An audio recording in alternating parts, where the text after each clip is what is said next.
Today in the studio, we are thrilled to have the Tiarras with us.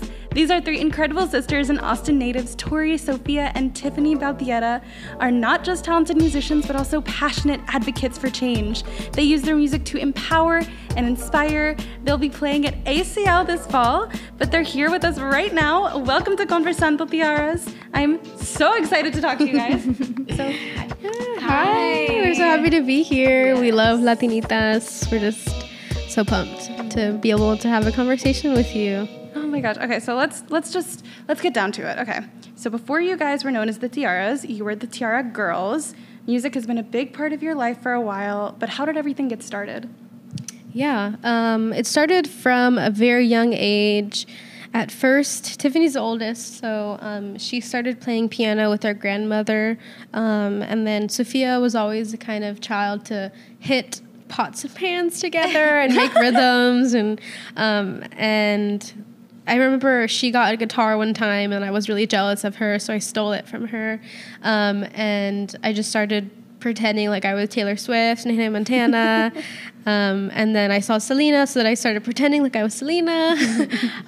So then we got into like individual music lessons, and we made Tiffany go over to bass because we realized that to have like a band, you would need like the essentials of drums, guitar, and bass. And so we started started learning music together and writing some. How old were you? We were about.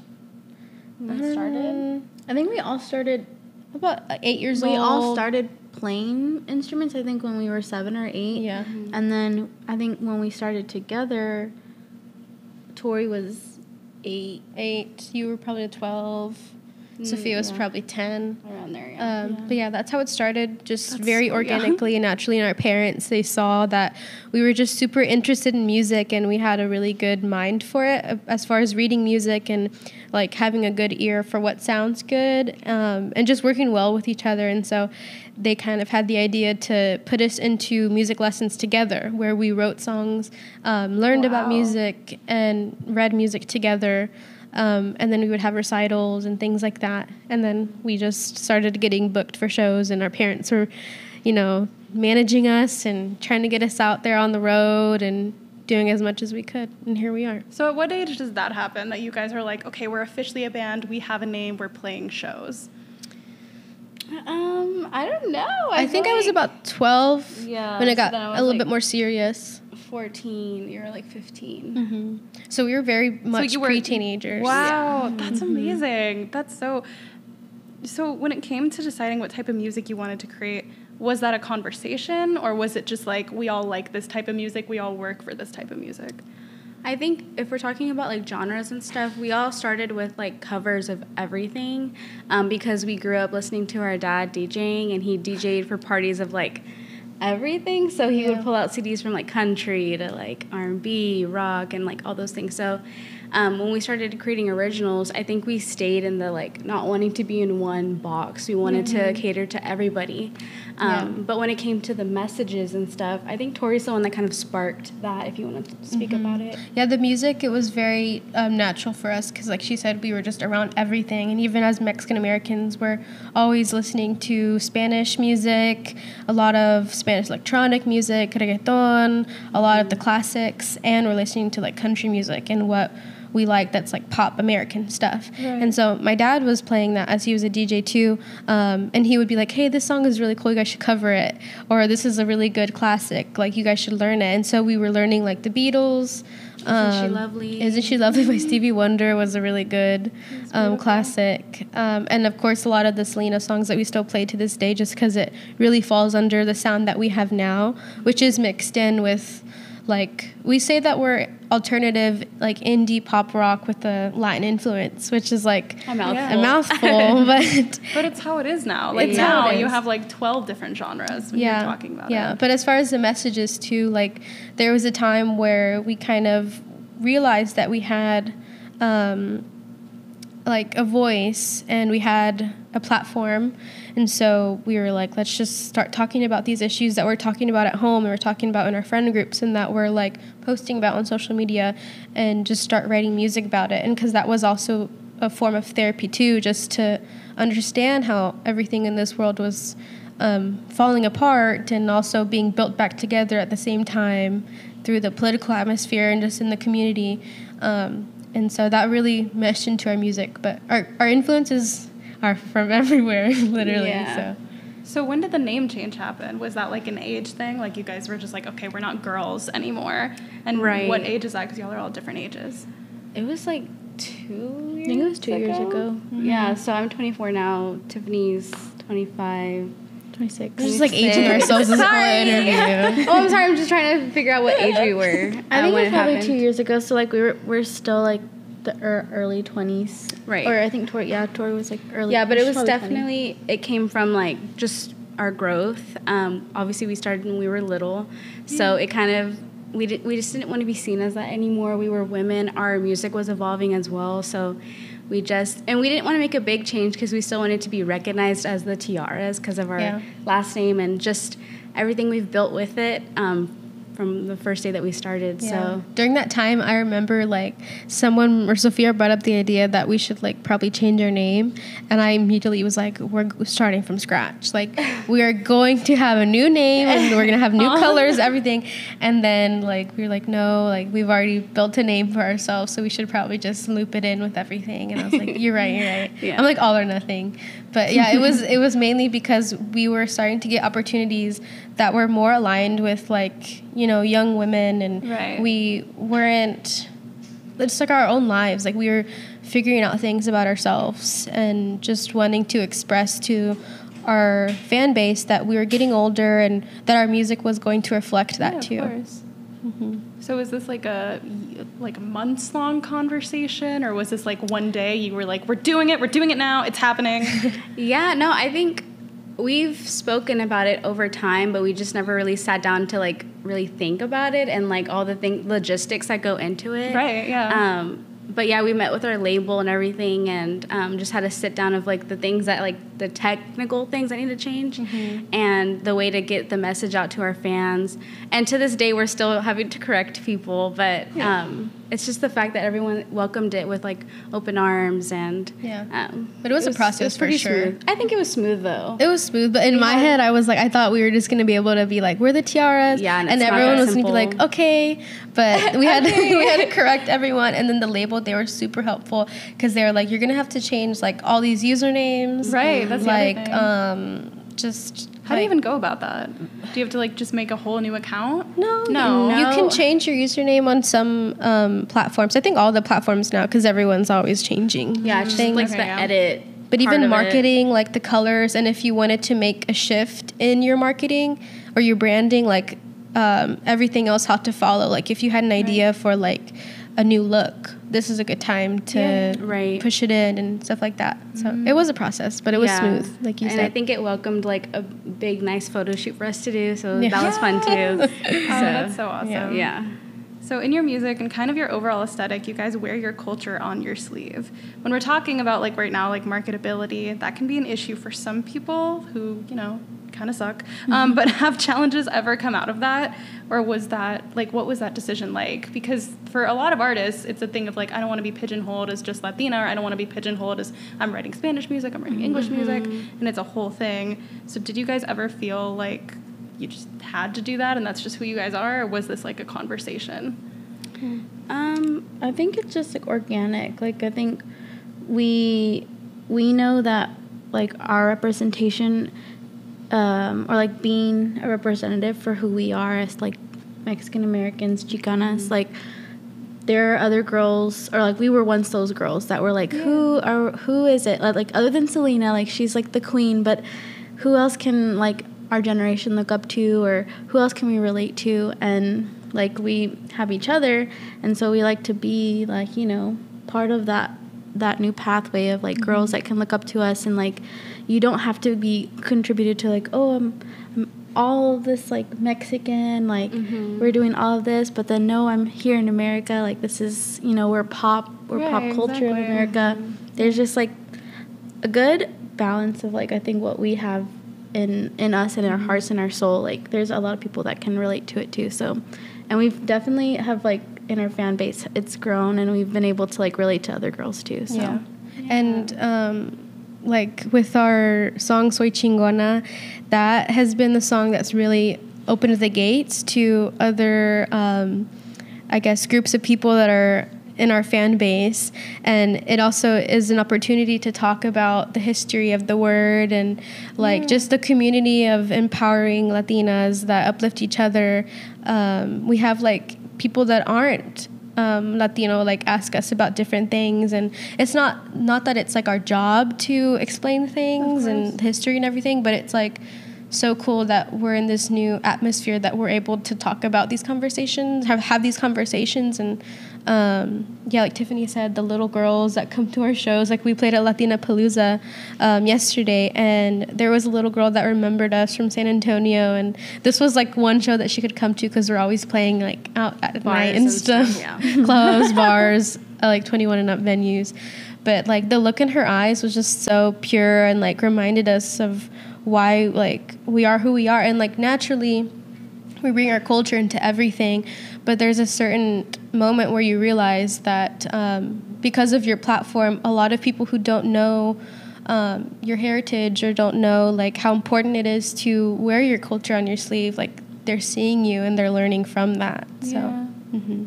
Yeah, no, I mean, it's so incredibly important. It is one of those things people say, like, I didn't grow up, seeing myself reflected. But then, like you said, you have Selena, and and then you're kind of like, and you guys are filling in that gap, and that's huge. That's, like, wildly important, and it must feel really fulfilling. Has that ever been met with challenges in terms of label or, like, people being like, oh, you need to be doing this type of music? Oh, yeah, definitely. I just think that people would see us, especially when we started out, they're like, okay, they're going to play Spanish music, and they're all singers. Like, they don't play instruments. Oh, I think in the beginning, definitely. Like, yeah, I mean, now, no.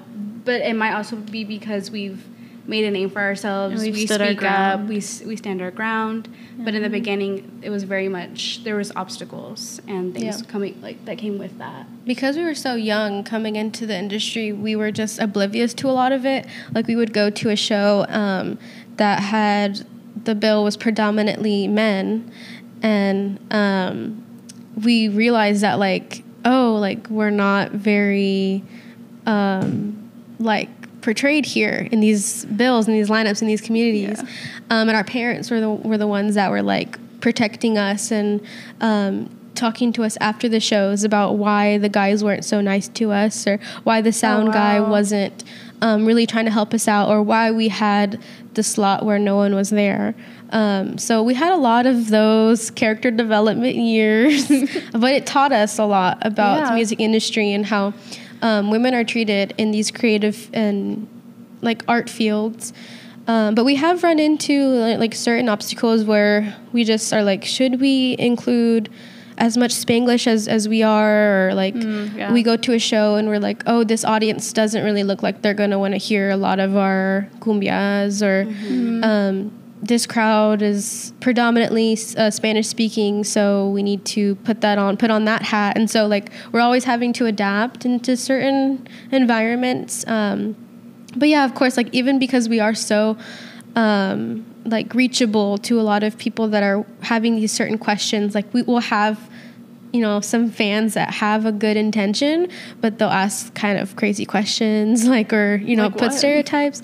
Well, like the other day, a fan came up and asked me if I had like a bunch of last names, like a Latino. Why? But he was like, "Oh, are you one of those? Yeah, like with those kind of names." Why? Yeah, it's like the thing I'm talking about. How that? Yeah, like how we're a very reachable, marketable band because we are in both worlds of being Mexican and American. And so fans will like really love our music, and then they'll come and they'll, not everyone, but this is like this, that one guy that you'll run into. And that's like the opportunity to like stand up and to be like, I told him, I was like, I'm not in that stereotype, and that's a stereotype. And this isn't a question that you should be asking anybody. And then he like understood, and we had a constructive conversation. It could have gone a lot worse. Yeah. But we've had, like any Latina, we have those everyday instances where we have to explain ourselves or walk away, That's crazy, but that's amazing. That's honestly really like, I commend you for being able to even have that conversation, because so many of us would just be like, no, not me. Okay, bye. Yeah. But like, that's really great that you're trying to educate. And you're right. It's not your job too, but it just kind of comes with being in the public eye in general. If they're like, oh, you're an accessible Latina. I'm going to ask you 20 questions. Yeah. Like, it's like a Q&A. Right. But that's... Yeah, it's really interesting. I'm like still thinking about that. Like, wow, okay. Yeah, there's more where that came from too. Like, I'm sure. Lots of instances where that's happened. But yeah. But you guys are handling it like absolutely amazing. And it's unfortunate, but I appreciate you talking about the reality of working as a woman and as a Latina in the music industry, and not always getting as much help, because I feel like whenever representation happens and, you know, we're seeing like, oh my God, you guys are a Latina band, yay, it's kind of just uplifted in a way that we don't see the reality of like, you've had to work how much harder to get to the place you are and done this much. And it's like shedding a light on like that sometimes can be the reality of it. And it's not to say that like, oh, we don't do anything about that, but it's more to say, just to kind of show respect to like, you guys have had to deal with that. And that's something that some people literally don't have to. Yeah. And a lot of Latinas in music, and even in Austin, we'll have like a heart-to-heart with them, and then we'll realize that they are also going through these same things that we are. Right. And we feel less alone, but it also just like is like, dang, like we really have to do this. But I think it is changing. The times are changing. But yeah, as accessible Latinas in music, like, we really have to build boundaries. And even with like, you know, machismo, like that kind of stuff, that really is like a big hurdle, but we've seen it in a way that we can just, you know, break it down and find spaces that are celebrating women. And we found that in Austin, like with Latinitas and Frida Friday and a lot of other things, organizations and events that I can't think of right now. But we're building it back up, you know, so we're on the right track. So incredible. And speaking of the song you guys mentioned, so I want to talk about Soy Chingona. You guys preach about being fearless of yourself and proud of who you are. For those who aren't aware, chingona is stereotypically a negative thing, kind of describing an aggressive woman in like a derogatory way. In this song, you guys reclaim it, and you start the music video with a different definition. It is an empowered mujer that fearlessly lives her truth, takes no mess, makes her voice heard, and opens the path to uplifting others. And in the song, you guys sing, "'Cause for us we decide, we will rise and fly. We don't need to compromise. Canta conmigo, aquí estoy, soy chingona y no me voy." What do those lyrics mean to you guys? And how did this song even like come to be? Because you were talking about your message, and you were talking about that this is something that you guys have started to do more so. Yeah, well, it was around the time that we started performing with Frida Friday a long time ago, and we started seeing the word chingona on a lot of like tote bags or t-shirts and different just accessories uplifting the word. And we've heard it before, but we thought it was a bad word, and we were like, why is this like on some merch over here, people just buying it? And we like talked to our dad about it. He told us about it. We like researched, and our dad has always been the one that's like uplifting us and empowering us to keep going the extra mile and to push, because like we don't always acknowledge it, but we are like change makers in our own little way, you know. Even with this song, like it's created so many conversations and opened so many eyes and changed so many people's mindsets about the word. But it was during that era, and we just realized that we would have a safety net to fall back on if it was kind of taken the wrong way, like the community that's been celebrating it. And so we were like, okay, we play music, we have a band, maybe we can become a part of this movement of reclaiming the word back with our own talents and just be a part of it too. And so we wrote Soy Chingona, and it just was an incredible door opener for us. And the lyrics, like, we won't compromise, like, when I was writing those lyrics, I realized that like a lot of history with women, and especially Latinas, have come from compromise. Like we've had to just settle down and be like, okay, like we'll take what we can get. But, you know, in this day and age, like that's kind of a loophole for us to be discriminated against more, and for us to just have like our history be taken away from us. And so yeah, that's what those lyrics are. And like, we're not gonna go, we're here to stay. Like, that's always been a truth, but we put it into music form. I love that. That song was, and that music video was amazing. Oh, it was so fun. Yeah, it was fun too. Where do you guys get your ideas for music videos and things like that? Well, that specific music video was directed by Chris Lee. She's really cool. But yeah, we sat down with her and we were just talking about how we wanted it to be a very like intergenerational concept. And so we had our grandmother in the music video, and it was so funny because she was the one that was like kind of telling us like, why are you using that word? Like, like we had already mastered the song, and she was listening to it, and she was like, Mija, like, do you know that the word chingona is like bad? Like, when I was in high school, we called the girls that were fighting everybody chingonas. And I was like, well, period. Like, I'm just kidding. No, I was like, no, I get it, Grandma. And I told her about like the reclamation movement and all that we've been doing, and what our generation's mindset behind reclaiming the word was, and she was like totally down for it. Aww. And that was a beautiful moment, being able to just, teach each other like both sides of history. And she came to our show the other day, and when I saw her, she was like, chingona. Yeah. And like, she always greets us with that word, and so, that's so it's special. a full circle. But yeah, the music video was cool. It was very intergenerational and like a party vibe. Yeah. That's a really sweet moment. That's really cool. So outside of being musicians, in case you didn't know, you guys have jobs. So can you explain what you guys do and what that work and music balance is? I was just like, you have jobs. That's crazy to me. Yeah, I'm a nurse. And I've been a nurse for about 2 years, but I've been working at the hospital for about 5. Wow. But I think like I have a good balance of it, because I mean, I'm able to work 3 days, but they're 12-hour shifts, and then I have the rest of my week to like. How do you have the energy? I don't know. I will say energy drinks, but no, I will say my mom and my dad used to, like, ever since we were like in not elementary, like middle school, even elementary, they would put us in different activities besides like education. So we've always like had all these, like, our days are full, have always been full. Like, don't you feel like that? We used to do marching band, sports, extracurriculars, club, student council. Yeah, but then like we were playing music. So then after all those things, later at night we'd go do like music stuff. So I think we're just used to it now. We're built for it. We're built different. I'm just kidding. Kind of though, because like I do one thing and I'm like, okay.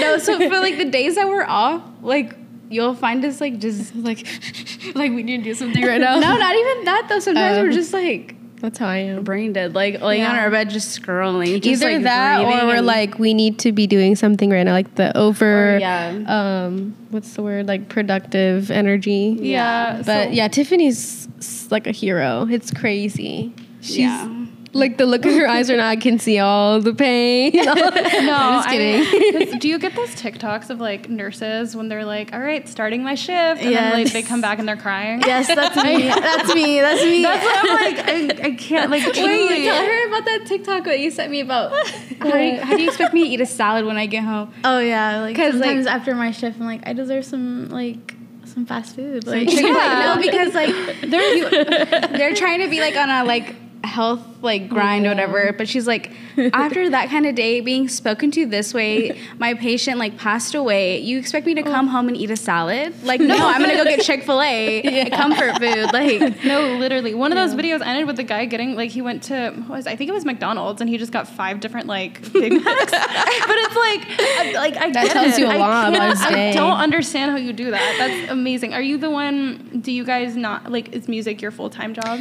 No. So I work for Siete Family Foods. Oh my God, cool. I work in their wholesale department. So it's a really fun job. I love it. So, Siete is amazing. Yeah, they're so cool. I love them. My ride or dies. So. Oh, and I work with the city of Austin. I'm an administrative assistant right now. But I'm moving up. So yeah, this is crazy. Yeah. The crazy thing is that Tiffany will come to perform after her 12-hour shifts. That's what I don't. Yeah, let's talk about that. I'm trying in my head to understand how you guys do music and then have these jobs, and they're like not. It's not like you're like working, part-time at this small place. You all have like big jobs that you can grow into. So is that, which of those two paths do you guys see yourselves more going down? And this is not a determined thing, obviously. We're growing and life happens. Please don't mark our words. yeah, things can change. Life can change. Yeah, I mean, like, this definitely works for us right now. Like, our hours are, like, me and Sophia are just, like, 9 to 5 kind of vibe. And then, like, I'll go home and, songwrite, or we'll have studio time, or on the weekends we'll have studio time. Tiffany can, maneuver through her schedule and just schedule her stuff in advance based on what we're doing. But as far as like travel and stuff for music, that's we've been running into that. So last year we started to have to really get smart about our schedule. We went to New Mexico and LA and Australia. And so we just really had to be smart about our time management and our hours.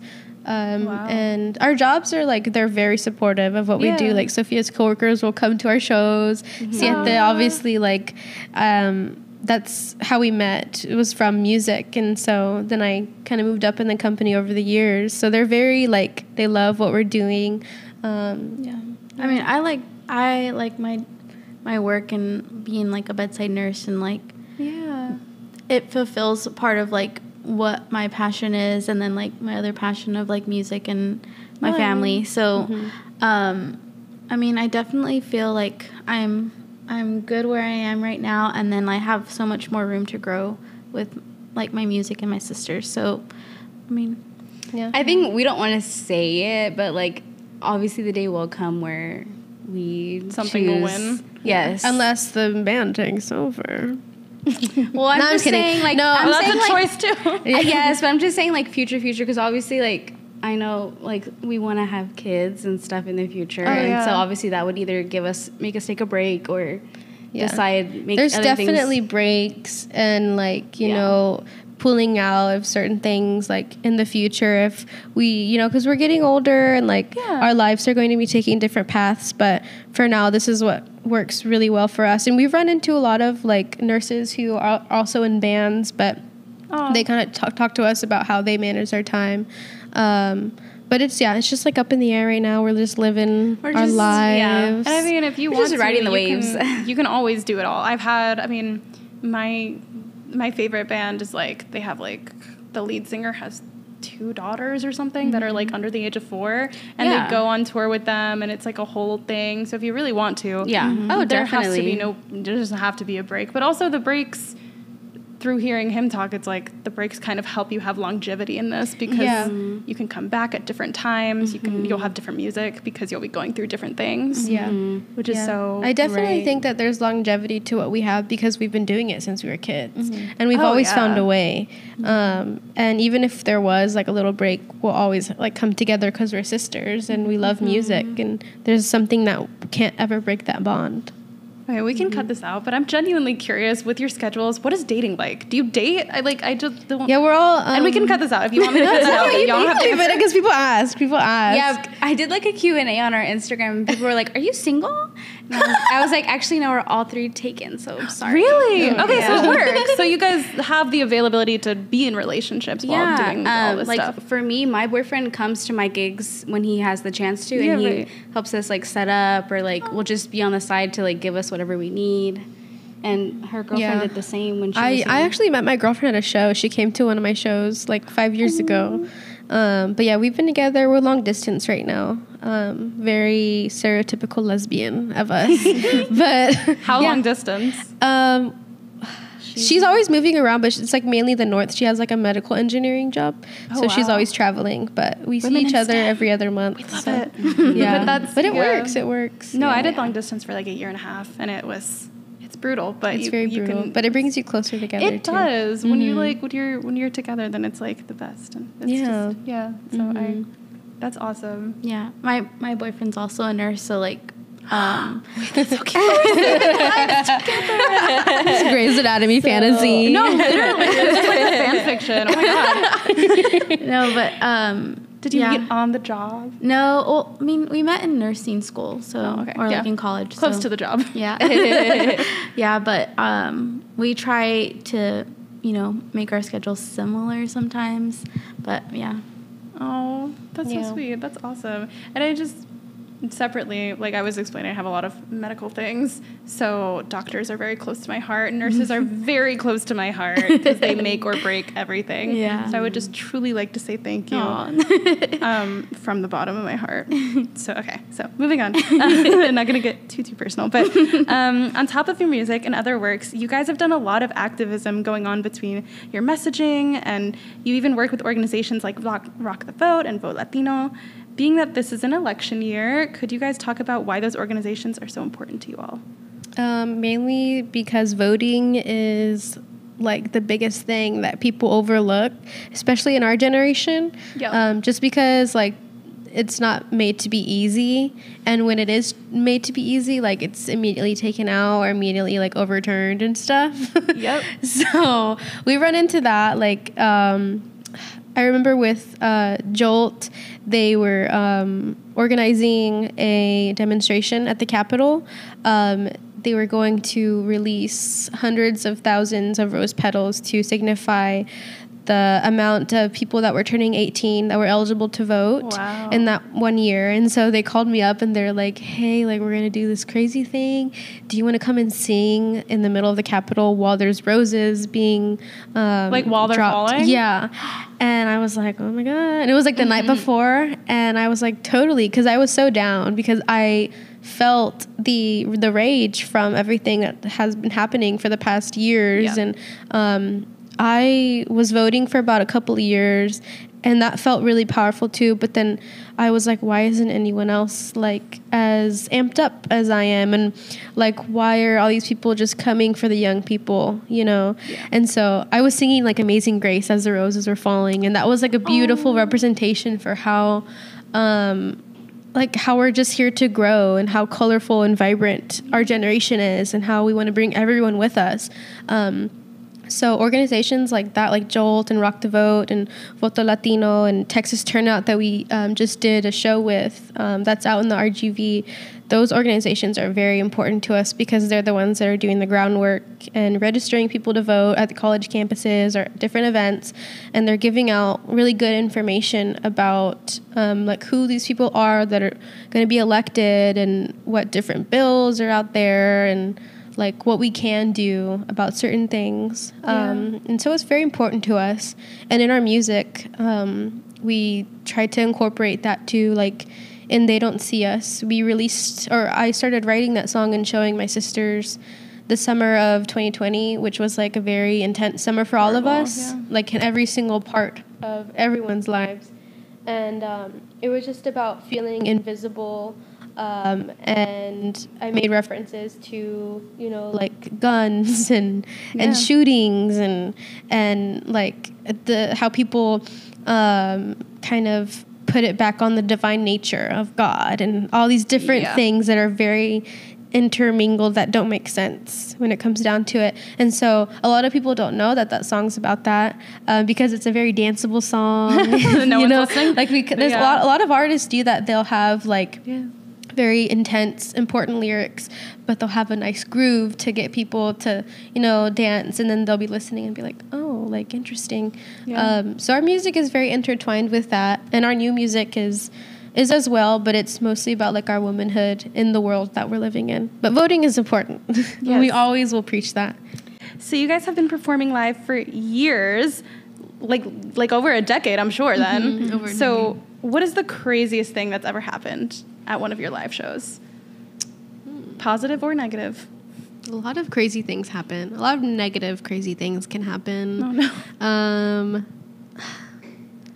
Well, positive. I freak out when I see people like singing or like they know our songs, because like I think it just like recently we've had a little more people like, or they have our shirt, like our merch shirts, and like I'm just like, Yeah, it's like so cool at Pecan Street Festival, there was like a group of girls that were singing our lyrics to Soy Chingona, and like they knew, and like to me, I'm like, okay, maybe they know the chorus, like it's catchy, but then they knew the verses, and I was like, oh my God, like we were literally writing these lyrics. Like it takes me back to the moment when we were still forming the song, and we were like, is this gonna be like a hit? Is this gonna be good? Like having all of those insecurities, but then you're like transported back into the present moment, and people are like giving you the flowers for it, and that's like a really crazy, beautiful moment. But I didn't mean to say there was like a bunch of negative stuff that happens to our shows. Like, come to our shows. Like, it's not full of negative energy. Everyone's screaming. But no, like, I think it's mainly when like we run into those guys that are a little bit ignorant, and you know, like they don't always see an all sister Latina band out there in the wild. And I'm sure they just walk up to you like every time. Yeah, we've had people that just kind of heckle at our shows, very like inappropriate things. But a lot of the people in our crowd will like take care of it for us, because they are part of the community and the culture, and they know that like this is not welcome, and so they'll kind of be like, hey dude, like you gotta go. And so that's really nice. We don't have to like really take care of that, and our dad's always there to protect us. But yeah, we'll have people that just kind of make weird comments, but I think that's with any kind of artist, you know, like people get nervous when they're talking to you, or they just like see it as an opportunity to like just be a weirdo. Part of me wonders if they're trying to impress you guys in like a really weird way. I think some people do think that they are. I don't know what the motives are, but because I feel like that just happens to women in general. Like a guy will say something out of pocket just to be like, I'm talking. And it's like, okay, well don't. But and they'll think that they're funny too. But then, like some days I'll be like not having it. And like that other day I was talking to you about, like the guy asked me if I had a bunch of last names, and I was like, they try to make it into a joke, but then you're like, hey, I'm the girl that you were worried about. I'm going to call you out on it. Like, you know, so we'll have things happen like that. But the craziest thing to us that we keep in our mind and our heart is just people like genuinely like inviting our music into their lives and like making it a part of their playlist, and like taking the time to listen to it and to study it and to share it with their friends and to wear the merch at our shows, and even having like fans just come to consecutive shows is really cool. Like we've had that. A few of our really close fans will come, and then they'll bring their friends and keep us updated about their lives, and we're like, dang, like we're at a spot now where these people are like kind of like friends now. Like we're very humble, and we love to like socialize with our fans, and like we get off the stage and we're like, oh my God, this is so crazy that there's real people that came and drove or traveled to come and see us, and now they're here wanting to support us, buy merch and talk to us. And like we're very like introverted kinds of people, and so that's just like so cool to us. I think one cool thing I can think of is we got a DM from this person who said that they streamed our music throughout their college years. Remember that one? Mm-hmm. And it got them through a really hard time. Like between classes, they would listen to our music, and just the fact that our music can do that for someone, like, I don't know. I didn't think we'd ever get to that point, and we're that comfort for some people. Yeah, there was an instance where we released Let Love Free, and that was kind of my way to come out to the music world and to our community and our fans. And a dad that had come to a show a while back, he sent us a message about how his 13-year-old daughter listened to the song and saw the video, and she came forward to him and told him that her truth was that she was gay. And I was like, that's wow, huge. Like that was like really a beautiful moment for us as a band, because they've seen me throughout my journey trying to figure out like my place in this world as a lesbian, and you know, being a Mexican American and tied into that part of my identity as well, and then seeing a reflection that our art that we created together can help someone else's life. Like that's a very real, tangible thing. And it's just so special, which makes it crazy to us because like it's like That's unbelievable sometimes. That's you know, really beautiful. Yeah, like your pain it gets turned into art, and then it kind of finds its way to someone else that really needs it in that moment. And I remember being that 13-year-old girl, and you know, like if I had seen a song about someone that was literally a representation of who I was, release a song about that and have like her family back her up, I would just be mind blown, and I would have the courage to come out like earlier in life. Yeah. So that I hold really close to my heart. So, and we do too, because it's a very collective effort. You know, like we're a family unit. So that's amazing. We did a Pride episode. Well, we did a whole thing for June, but we did a Pride episode last year, and hearing about everyone's stories, because Latinitas is Latina, and there's or Latino, and there's it's so different to be queer. I'm bisexual, but to be queer in general, and then to be queer in terms of your culture, is a big difference. And just having that space for us to all talk about that is going to get me emotional, because that is so beautiful that you could literally be that person for someone to look at and be like, this is me fully. Yeah, you never know, because when you're in that mind space when you're younger, it's like very dark, and you like it. You feel like you're invisible, but then you also feel like everyone's looking at you. And yeah, it's so cool that Latinitas is like a space where all of you guys can just come together. Too and many like people are gay here. You know, but there's very specific things, or like, for example, like you tell someone, this is my girlfriend, and then later on they're like, oh, your friend. And that's a very cultural kind of thing, you know, and those specific things are the only things that we can understand with each other. Right. So, No, that's amazing. That's so beautiful.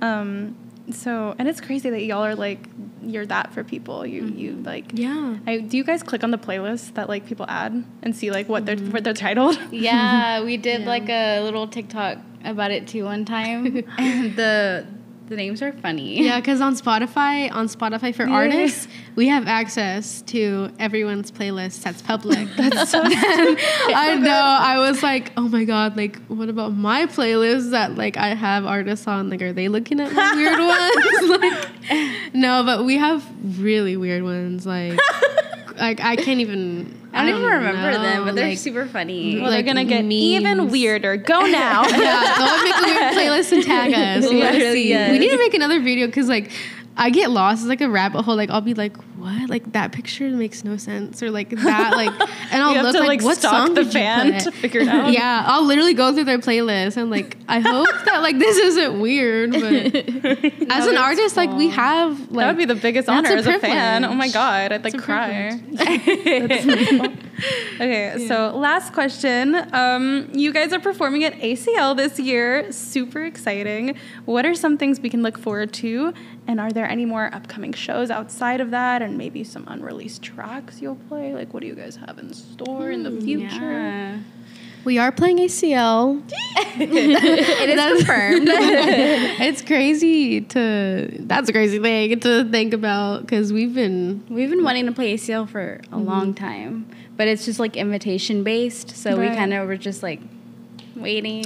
Yeah, but ACL is a really cool festival that we've gone to. Me and Tiffany have gone to ACL a few times throughout the years. But yeah, it's incredible that we're there. We're working really hard to create some more music. We have a lot of new songs already getting ready to be on their way. We're making an album right now. It's like a very weird world to live in, because you're like still playing your old stuff, but then you're still like actively working on your new stuff, and then actively trying to figure out what you're gonna sound like in the future. It's like you're like living in every dimension at once. Yeah. Sorry, I'm like it's so stressful, but it's like so rewarding. We have new music on the way. We're hoping to release something before then. Cool. But yeah, a lot of new music for ACL. We're hoping that we can fit it into our set. So go if you want to hear some unreleased potential album tracks. Yes, come through. That is so exciting. So thank you. So does this start now? Like, you guys are preparing for ACL from the moment you get it? You're like, okay, we have to figure out the set list. We have to... yeah, we're talking about stuff. Like, we definitely want to have, like, a level up show that people you know, are gonna have fun the whole time. Like that I think that's what's making us a little nervous but excited at the same time. No, it's gonna like, be great. Also, it's not that long of a set, right? It's like 45 to an hour or something. Yeah, it's like probably 45 less than probably. that. Yeah. Okay. Yeah. So you can cultivate a really exciting one. Yes. But even then, you have to like get everyone's attention and then show what you've been working on throughout the years, and like everyone that's so proud of you for going or for making it to ACL, they're going to be there to cheer you on, and you want to make them proud too. And even like down to what we're gonna wear, it's like, what are we gonna well, that's wear? a different like, conversation. I That's a know. whole thing. That's a whole day. So many conversations to be had. Yeah. And if you want to see what they decide to wear, go to ACL. Exactly. And that is the last question. So thank you guys so much for being here. If you have any words, anything you want to shout out, where can we find you? What can we do? You can find us at the Tiarras Official on Instagram, TIARRAS, and Facebook, the Tiarras. If you want to book us, our booking email is in our bio. And Sorry, I'm like, what? I feel like you want me to say something. What? no, just like, so, like, this weekend has been so busy for us. We're just trying to stay alive right now. No, you're doing great. You're at the end. You're at We the have like 2 shows this weekend. But literally, thank you to everyone who supports us, because without you guys, like, we're just very much that band who feeds off our audience. And this weekend, our shows have been so incredible because our audience has been so interactive with us. And so just thank you for everyone who's shown up for us and interacts with us and everything. And even through our difficult times in life that were very personal, very big thank you to everyone that's just held our hearts whenever we couldn't do it for ourselves. And thank you for listening to our music. And thank you to Latinitas for hosting us and being there for us along the journey. And also just bringing young Latinas into the world of media and science and technology, because we were once those girls. And it's Y'all are those girls. That's crazy. Y'all are just STEM girlies. Yes. Girls in STEM. Women in STEM. It's you. That's so cool. Yes. But thank you. Just a really big thank you. And we're grateful. So. And that was my conversation with the Tiarras. I want to say a big thank you to all of them for coming, for being the sweetest ever. So now we are going to go into a really amazing acoustic version they got to do just for us here in Conversando, Let Love Free. You're subject to man. No, you don't understand. This wasn't planned.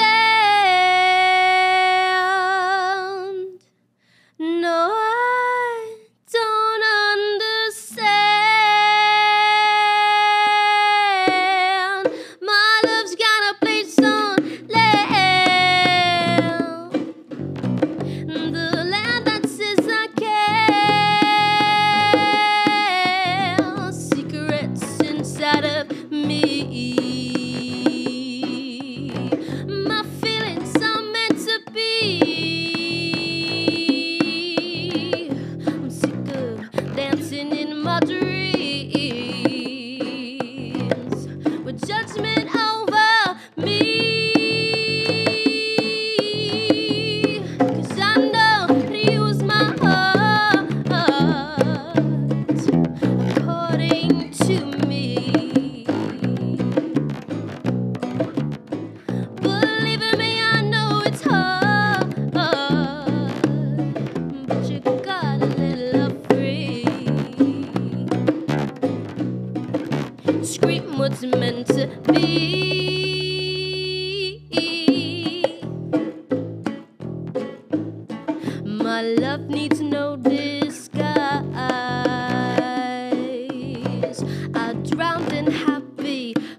to peace.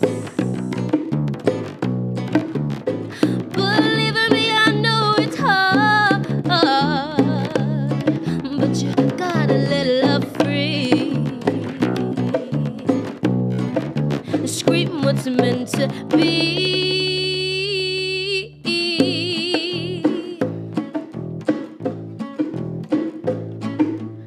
Love me, love me, love me. Love me, love me, baby. Oh, baby.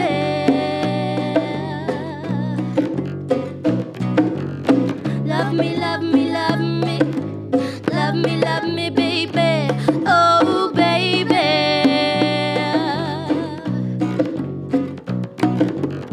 Love me, love me, love me.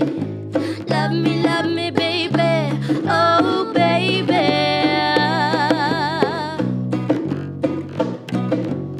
Love me, love me, love me. Love me, love me, baby. Oh, baby.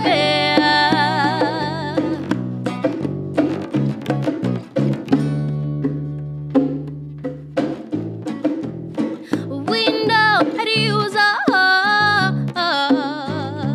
hearts according to peace. Believe me, I know it's hard, but you gotta let love free. I know how to use my heart according to me. Believe me, I know it's hard, but you gotta let love free and scream what's meant to be.